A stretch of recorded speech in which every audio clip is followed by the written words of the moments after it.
अस्सलाम वालेकुम dear students. उम्मीद करता हूँ कि आप सब लोग खैरियत से होंगे। हमने बॉटनी पेपर सी का third chapter cell ultra structure start किया हुआ है और लास्ट टाइम जो हमने टॉपिक डिस्कस किया था वो था गाल्गी अपरेटस एंड वैक्यूल। और आज जो हम टॉपिक स्टार्ट करने जा रहे हैं वो है रेबोसोम्स। तो सबसे पहले हम डिस्कवरी ऑफ रेबोसोम्स को देखते हैं। एक साइंटिस्ट हैं पैलेट, इन्होंने 1953 में एनिमल सेल्स में रेबोसोम्स को डिस्कवर किया। उसके बाद टू साइंटिस्ट हैं रॉबिन्सन एंड ब्राउन, इन्होंने प्लांट सेल्स में रेबोसोम्स को डिस्कवर किया। रेबोसोम्स जो हैं ये मेम्ब्रेनस बाउंड स्ट्रक्चर्स नहीं है। इट मीन्स के रेबोसोम्स के ऊपर मेम्ब्रेन जो है वो प्रेजेंट नहीं होती। और जो रेबोसोम्स हैं ये प्रोटीन सेंसेस की फैक्ट्री कहलाई जाती है। कोई आप ये पूछे कि प्रोटीन सेंसेस की फैक्ट्री कौन सी है तो आपने कहना है रेबोसोम्स। और कोई अगर आपसे ये पूछ ले कि रेबोसोम्स की फैक्ट्री कौन सी है तो आपने बोलना है न्यूक्लियोलस। नेक्स्ट हम देख लेते हैं नंबर ऑफ रेबोसोम्स। एक बैक्टीरियल सेल्स के अंदर फ्यू थाउजेंड्स रेबोसोम्स जो हैं वो प्रेजेंट होते हैं, जबकि ह्यूमन लीवर सेल्स में फ्यू मिलियन रेबोसोम्स जो हैं वो प्रेजेंट होते हैं। ऐसे सेल्स जिनमें प्रोटीन सेंसेस ज़्यादा हो रही होती है, इट मीन्स उनमें जो नंबर ऑफ रेबोसोम्स होता है वो भी उन सेल्स में ज़्यादा होता है। ऐसे सेल्स जो कि प्रोटीन सेंसेस में एक्टिव होते हैं उनके अंदर प्रोमिनेंट न्यूक्लियोलाई जो है वो प्रेजेंट होता है। और ये जो न्यूक्लियोलाई है ये सिंथेसाइज करता है रेबोसोम्स को। हमने अभी डिस्कस भी किया था कि जो रेबोसोम्स की फैक्ट्री है वो है न्यूक्लियोलस। नेक्स्ट हम देख लेते हैं केमिकल कंपोजिशन ऑफ रेबोसोम्स। अगर हम बात करें रेबोसोम्स की तो रेबोसोम्स में equal amount of proteins and ribosomal RNA जो है वो प्रेजेंट होता है, तो इसलिए हम इनको रेबो न्यूक्लियोप्रोटीन भी बोलते हैं। अगर हम क्योंकि जो रेबोसोम्स हैं ये प्रोटीन और रेबोसोमल आरएनए से मिलकर बने होते हैं, तो अब हम प्रोटीन को डिस्कस करते हैं, फिर हम रेबोसोमल आरएनए को डिस्कस करेंगे। जो प्रोटीन होती है रेबोसोम्स में, उसमें a large number of lysine और आर्जिनिन अमाइनो एसिड्स जो हैं वो प्रेजेंट होते हैं। इन अमाइनो एसिड्स के ऊपर पॉजिटिव चार्ज होता है, जिसकी वजह से ये रेबोसोम्स को स्ट्रांगली नेगेटिव बनाते हैं। अगर हम बात करते हैं रेबोसोमल आरएनए की, तो यूकैरियोटिक रेबोसोम्स में 4 टाइप्स के रेबोसोमल आरएनए के मॉलिक्यूल्स होते हैं। कौन कौन से? 5s, 5.8s, 18s and 28s। जबकि प्रोकैरियोटिक रेबोसोम्स में 3 टाइप्स के रेबोसोमल आरएनए के मॉलिक्यूल्स हैं। कौन कौन से? 5s, 16s and 23s। इस फिगर के अंदर आप कंपैरिजन देख रहे हैं between the prokaryotic ribosomes and eukaryotic ribosomes. अगर हम बात करते हैं यूकैरियोटिक रेबोसोम्स की, तो आप देख रहे हैं कि जो यूकैरियोटिक रेबोसोम्स हैं ये 4 टाइप्स के रेबोसोमल आरएनए से मिलके बने हुए हैं। कौन कौन से वो रेबोसोमल आरएनए हैं? 5s ribosomal RNA, 5.8s, 18s and 28s ribosomal RNA से मिलके बने हुए हैं। जो स्मॉलर सब यूनिट है यूकैरियोटिक रेबोसोम्स का वो 18s रेबोसोमल आरएनए से मिलके बना हुआ है, जबकि जो लार्जर सब यूनिट है यूकैरियोटिक रेबोसोम्स का वो 5s, 5.8s and 28s ribosomal RNA से मिलके बना हुआ है। अगर हम बात करते हैं प्रोकैरियोटिक रेबोसोम्स की, तो हम देखते हैं जो प्रोकैरियोटिक रेबोसोम्स हैं वो 3 टाइप्स के रेबोसोमल आरएनए से मिलके बने हुए हैं। 5s, 16s and 23s। जो स्मॉलर सब यूनिट है प्रोकैरियोटिक रेबोसोम्स का वो 16s रेबोसोमल आरएनए से मिलके बना हुआ है, जबकि जो लार्जर सब यूनिट है वो 5s और 23s रेबोसोमल आरएनए से मिलके बना हुआ है। नेक्स्ट हम देख लेते हैं टाइप्स ऑफ रेबोसोम्स। रेबोसोम्स की 2 मेन टाइप्स हैं, फ्री रेबोसोम्स एंड बाउंड रेबोसोम्स।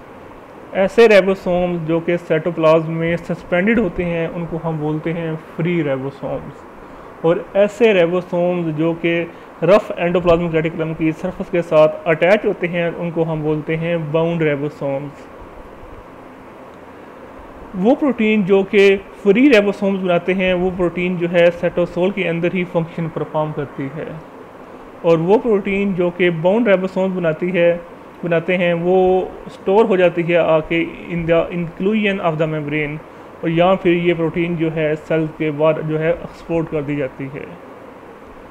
कुछ सेल्स जो हैं वो स्पेशलाइज्ड होते हैं इन द प्रोटीन सिक्रीशन, जैसा कि पेंक्रियाज एंड अदर ग्लैंड्स। ये जो सेल्स होते हैं ये डाइजेस्टिव एंजाइम्स को सिक्रीट करते हैं, और इन ग्लैंड के पास high proportion of bound ribosome जो है वो प्रेजेंट होते हैं। नेक्स्ट हम देख लेते हैं स्ट्रक्चर ऑफ राइबोसोम्स। राइबोसोम का जो डायमीटर है वो 23 नैनोमीटर है। दोनों राइबोसोम जो टाइप्स हमने डिस्कस की, फ्री एंड बाउंड राइबोसोम्स, वो स्ट्रक्चरली आइडेंटिकल्स होते हैं और इंटरचेंजेबल भी होते हैं। और हर राइबोसोम के 2 सब यूनिट्स होते हैं, एक को हम बोलते हैं स्मॉलर सब यूनिट्स, दूसरे को हम बोलते हैं लार्जर सब यूनिट्स। अगर हम बात करते हैं यूकैरियोटिक राइबोसोम्स की, तो उसके अंदर जो स्मॉलर सब यूनिट होता है वो होता है 40S, और जो लार्जर सब यूनिट होता है वो होता है 60S। ये दोनों सब यूनिट्स जो हैं ये मैग्नीशियम आयंस के ज़रिए जॉइन करते हैं, तो एक फंक्शनल 80S राइबोसोम जो है वो बनता है। अगर हम बात करते हैं प्रोकैरियोटिक राइबोसोम्स की, तो उसके में जो स्मॉलर सब यूनिट होता है वो होता है 30S, जबकि लार्जर सब यूनिट जो होता है वो होता है 50S। ये दोनों सब यूनिट्स जो हैं ये मैग्नीशियम आयंस के ज़रिए जॉइन करते हैं, तो एक फंक्शनल 70S जो है वो राइबोसोम बनता है। हमने डिस्कस किया था कि जो राइबोसोमल सब यूनिट्स हैं ये कंस्ट्रक्ट होते हैं इन द न्यूक्लियोलस, और जो राइबोसोमल आरएनए है ये भी न्यूक्लियोलस में ही प्रोड्यूस होती है, जबकि जो प्रोटीन है इसकी सिंथेसिस होती है राइबोसोम्स के ऊपर, जो कि साइटोप्लाज्म में होती है या फिर ऑफ एंडोप्लाज्मिक रेटिकुलम की सरफेस के ऊपर होती है, और वहाँ से फिर ये इंपोर्ट की जाती है to the nucleolus. Protein synthesis के दौरान जो सेवरल राइबोसोम्स होते हैं वो एक ही मैसेंजर आरएनए के साथ आके अटैच हो जाते हैं, तो जिससे एक स्ट्रक्चर बनता है जिसको हम बोलते हैं पॉलीसोम। इस फिगर के अंदर आप देख रहे हैं ये एक मैसेंजर आरएनए आपको नज़र आ रहा है, और इसके ऊपर ये डिफरेंट जो हैं राइबोसोम जो आके अटैच हो गए हुए हैं, तो इस स्ट्रक्चर को हम बोलते हैं पॉलीसोम। ये बेसिकली ट्रांसलेशन का एक प्रोसेस है जिसमें प्रोटीन की सिंथेसिस होती है राइबोसोम्स के ऊपर फ्रॉम द मैसेंजर आरएनए, उसको हम बोलते हैं ट्रांसलेशन। इसमें एक स्टार्ट कोडॉन होता है, वहाँ से ये जो सिंथेसिस होती है वो शुरू होती है ट्रांसलेशन, जो कि है AUG, और जहाँ पे टर्मिनेशन कोडॉन यानी UAG या UGA कोडॉन जो है वो आ जाता है, तो वहाँ पे प्रोटीन सिंथेसिस है वो क्या होती है, टर्मिनेट हो जाती है। इस ट्रांसलेशन को हम जेनेटिक्स वाले पोर्शन में डिटेल में डिस्कस भी करेंगे। नेक्स्ट हम देख लेते हैं synthesis of ribosomes. Eukaryotic ribosomes जो हैं ये न्यूक्लियोलस में सिंथेसाइज होते हैं।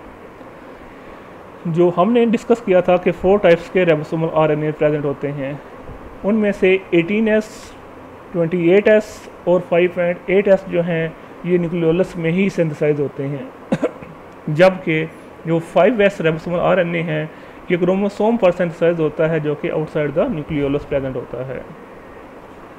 राइबोसोमल प्रोटीन जो है ये हमें पता है कि ये साइटोप्लाज्म के अंदर सिंथेसाइज होती हैं, और वहाँ से फिर ये ट्रांसफ़र की जाती हैं या इंपोर्ट की जाती हैं टू द न्यूक्लियोलस। उसके बाद न्यूक्लियोलस जो है ये इन कंपोनेंट्स को यूज़ करके जो राइबोसोम का स्मॉलर और जो लार्जर सब यूनिट है उनको असेंबल करते हैं। लास्ट में हम देख लेते हैं फंक्शंस ऑफ राइबोसोम्स। राइबोसोम जो हैं ये इम्पॉर्टेंट रोल प्ले करते हैं in the translation process. Translation में होता क्या है कि एक मैसेंजर आरएनए जो कि जेनेटिक इन्फॉर्मेशन न्यूक्लियस से लेके आता है टू द साइटोप्लाज्म, वहाँ पे आकर ये जो मैसेज होता है ये ट्रांसलेट होता है इन द राइबोसोम, जिसकी वजह से एक पॉलीपेप्टाइड चेन यानी कि एलिन स्ट्रक्चर ऑफ पॉलीपेप्टाइड चेन बनती है, जिसको हम बोलते हैं primary structure of protein. Next हम देख लेते हैं प्रोकैरियोटिक राइबोसोम्स और यूकैरियोटिक राइबोसोम्स का डिफरेंस। जो प्रोकैरियोट्स के राइबोसोम्स होते हैं वो स्मॉलर होते हैं as compare to the eukaryotes. इसके अलावा ये उनकी जो मॉलिक्यूलर कंपोजिशन होती है वो भी डिफरेंट होती है। ये जो डिसिमिलरिटी होती है इनके स्ट्रक्चर में ये फंडामेंटल है, जो कि डिफ्रेंशिएट करती है प्रोकैरियोट्स को यूकैरियोट्स से। राइबोसोम में ये जो डिफरेंस है ये मेडिकली सिग्निफिकेंट भी है। सर्टन ड्रग्स जैसा कि एंटीबायोटिक्स जो हैं ये प्रोकैरियोटिक राइबोसोम्स को अफेक्ट कर सकती हैं, जबकि यूकैरियोटिक राइबोसोम्स को ये अफेक्ट नहीं कर सकती। तो उम्मीद करता हूँ कि आपको इस लेक्चर की समझ आई होगी। आज के लेक्चर में हमने राइबोसोम्स को डिस्कस किया। सबसे पहले हमने डिस्कवरी ऑफ राइबोसोम्स को डिस्कस किया, फिर हमने नंबर ऑफ राइबोसोम्स को डिस्कस किया, फिर हमने केमिकल कंपोजिशन ऑफ राइबोसोम्स को डिस्कस किया, उसके बाद हमने टाइप्स ऑफ राइबोसोम्स, उसके बाद हमने स्ट्रक्चर ऑफ राइबोसोम डिस्कस किया, फिर हमने राइबोसोम्स की सेंसेस इन यूकैरियोट्स को डिस्कस किया, और लास्ट में हमने फंक्शंस ऑफ राइबोसोम्स को भी डिस्कस किया।